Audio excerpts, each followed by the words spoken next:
Metastatic colorectal cancer is a very heterogeneous disease. It's made up of many different molecular subtypes involving different pathways, different mechanisms of tumor progression, and then we should understand this better in order to define our therapeutic approaches. I think it's important for us to realize also that it's often a disease of the elderly, although it has a wide age range.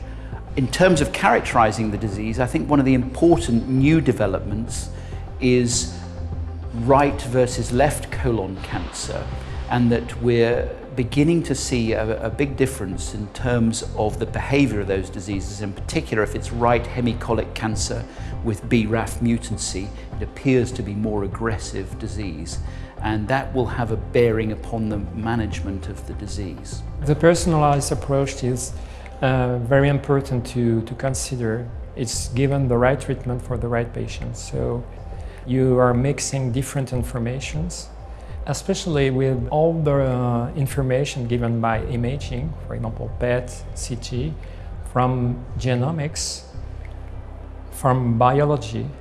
The tendency, the trend is to mix all this information to give the best information in order to treat the patient with the right treatments. ESMO guidelines are aiming at multidisciplinarity and involving all disciplines in the area working in the same direction. So then we are recommending in our guidelines to optimally use the toolbox in which different procedures can be considered for locally ablative therapies.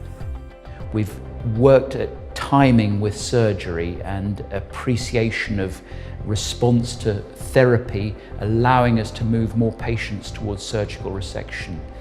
I think the other interesting new development in terms of combined therapies is the clock data, which has taken 10 years or so to mature, is really interesting in showing us that there's yet a further combination potentially for inoperable disease.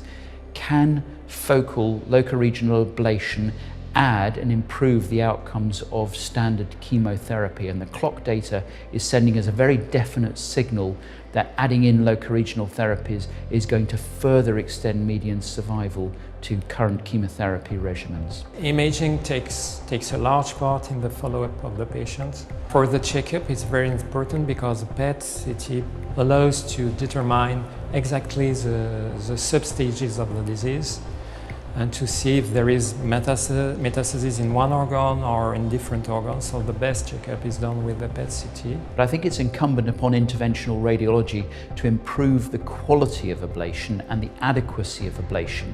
And we're going to see developments in terms of image fusion and confirmation of treatment margins so that we absolutely lower tumor recurrence. So I think that's a major development that's going to occur in the next few years.